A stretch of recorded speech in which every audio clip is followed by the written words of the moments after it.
Assalamualaikum warahmatullahi wabarakatuh, Buya. Assalamualaikum warahmatullahi wabarakatuh. Afwan, Buya mau bertanya. Ada orang yang mengucapkan kata-kata seperti ini. Saya sih sudah gak terobsesi masuk surga.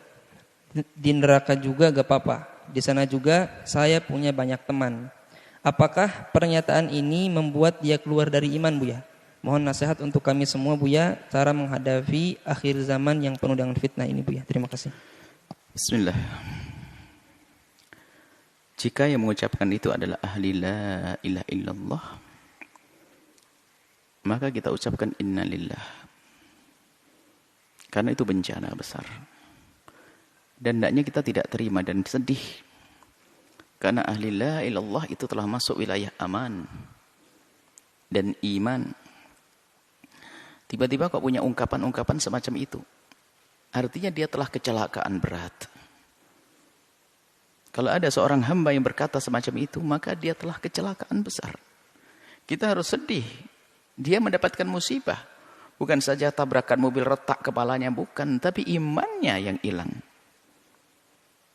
Harus sedih kita dengar orang semacam itu. Kalau dia memang ahli la ilaha illallah tiba-tiba mengucapkan seperti itu. Sedih. Ya kita doakan semoga dapat hidayah dan sadar kalau ada orang semacam itu.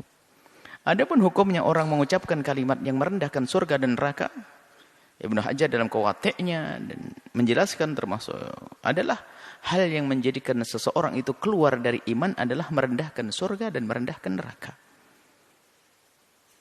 Ini yang pertama. Kemudian jika ada orang mengucapkan semacam itu, kita sedih.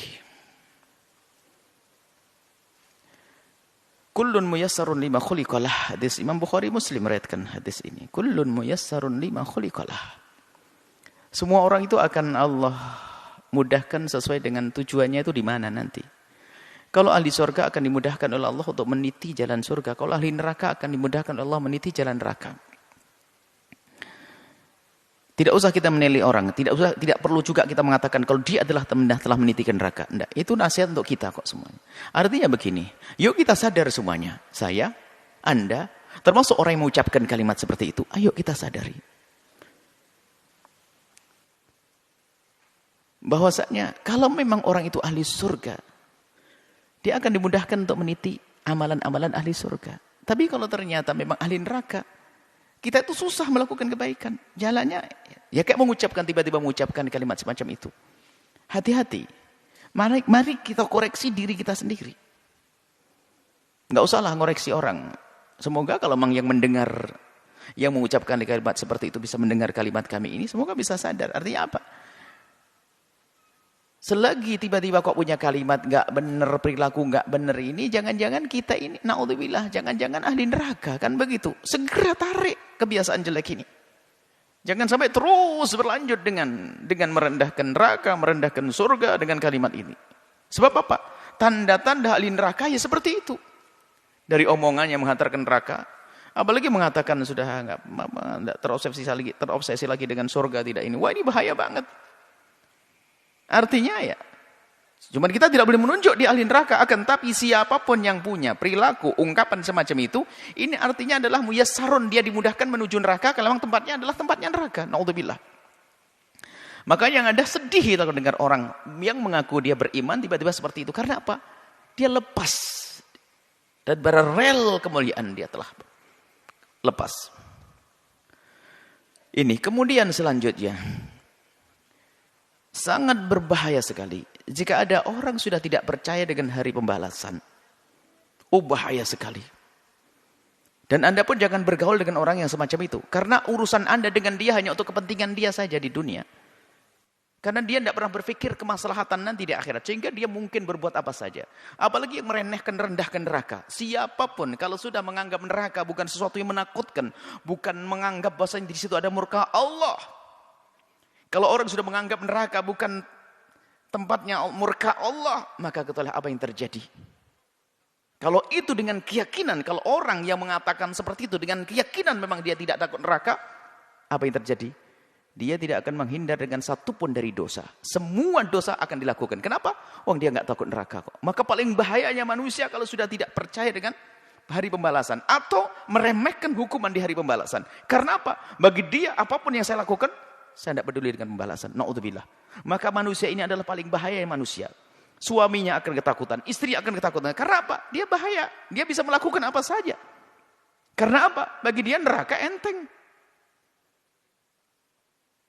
Anda mau jual beli dengan orang ini, oh dia bisa saja menipu Anda. Kenapa? Oh, dia tidak peduli kok. Menipu bikin masuk neraka, mau saya cari, teman saya banyak di sana. Urusan yang lainnya, culas, bohong. Mengambil haknya orang lain, zina, segala macam. Bisa saja dilakukan. Kenapa? Karena dia sudah tidak peduli dengan neraka. Bahaya sekali manusia semacam itu.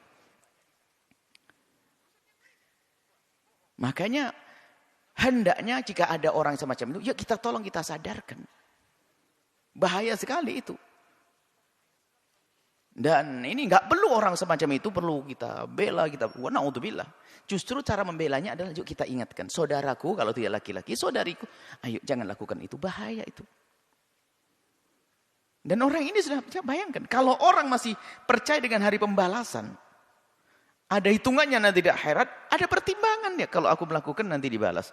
Melakukan nanti dibalas oleh Allah. Dia akan ada remnya. Tapi kalau sudah nggak takut dengan neraka, tidak punya rem sama sekali.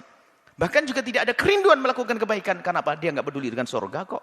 Mau melakukan kebaikan nggak ada. Saya akan berbuat baik kalau dia ada keuntungan buat saya sekarang. Makanya apa yang dilakukan? Pamrih semuanya. Tidak akan tulus dia. Maka bahaya orang semacam ini. Na'udzubillah. Maka ayo kita doakan jika ada orang-orang semacam ini. Semoga Allah memberikan hidayah. Sedih kita. Bahaya sekali duduk. Kita takut duduk dengan orang-orang semacam itu. Kenapa? Tidak ada berhitung. Nggak ada remnya. Nggak ada remnya. Karena berdosa bagi dia menghantarkan dia ke neraka. Dia bangga dengan neraka. Na'udzubillah. Atau memang sudah tidak punya iman dengan neraka. Masya Allah. Ini seperti itu. Jadi tolonglah. Kalau memang ada, saya tidak ngerti apakah banyak atau ada. Betul ada. Kalau memang ada orang mengucapkan hal yang demikian itu, yuk kita doakan semoga dipikir sadar. Karena bahaya sekali dengan dia. Bahkan kalau di masyarakat kita orang semacam itu paling bahaya. Dia bisa melakukan apa saja. Kenapa? Karena dia sudah tidak takut neraka. Diajak kebaikan kayak apapun nggak bisa. Kenapa? Pertimbangan dia adalah dia tidak senang, tidak merindukan surga lagi. Allah main dicari. Yang dicari adalah asalkan dia punya keinginan terpenuhi, selesai. Bukankah itu paling bahaya manusia? Bisa menjadi orang paling rakus, orang paling jahat, orang paling kena. Kalau tidak segera dia sadar. Maka kalau ada orang-orang semacam itu dari umat la ilaha illallah, kita doakan semoga Allah beri kesadaran. Karena dia bahaya sekali. Bahaya sekali. Bahaya sekali. Dan nular penyakit ini. Apalagi jika ini dilakukan oleh seorang tokoh. Seorang tokoh besar misalnya, atau orang yang punya ketenaran, mempengaruhi ke bawah semuanya. Maka jangan sampai kalau memang itu seorang ustadz tiba melakukan guyonan begitu akan kagum, atau seorang apa saja. Kalau ini akan mempengaruhi, na'udzubillah. Kalau dia punya nama akan terpengaruh orang lain, lebih banyak yang tersesat, na'udzubillah. Maka kami ingatkan kepada siapapun, hati-hati dengan orang-orang semacam ini. Pertama doakan dan jangan dekat-dekat. Jangan berurusan dengan mereka. Karena apa? Dia punya racun yang membahayakan. Karena apa? Dia sudah tidak takut neraka. Nggak ada remnya. Kalau dia punya kekuasaan akan habisin semuanya demi kesenangannya. Kalau dia punya keahlian akan dihabiskan keahliannya untuk menuruti kesenangannya. Nggak ada hitungan surga, nggak ada hitungan neraka. Itu manusia berbahaya.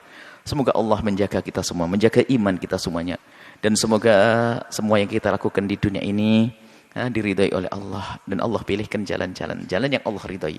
Yang pelaku dosa Allah ampuni, dan siapapun yang kepleset lesannya salah, semoga segera sadar sehingga kembali. Allah Maha Kasih kok. Maka kalau orang-orang yang mengatakan semacam itu, pintu maaf Allah luas. Segera minta maaf dan tanamkan rasa takut ke neraka, rindukan kepada surga dan ridho Allah Subhanahu wa taala, maka setelah itu apa? Anda akan diampuni oleh Allah dan selesai kisahnya. Jangan teruskan dengan sifat-sifat sombong dengan surga, yang tidak lain adalah sombong dengan Allah, kepada Allah Subhanahu wa taala. Sombong dengan neraka tidak lain adalah sombong kepada Allah Subhanahu wa taala. Na'udzubillah. Semoga Allah mengampuni semuanya. Wallahu a'lam bishawab.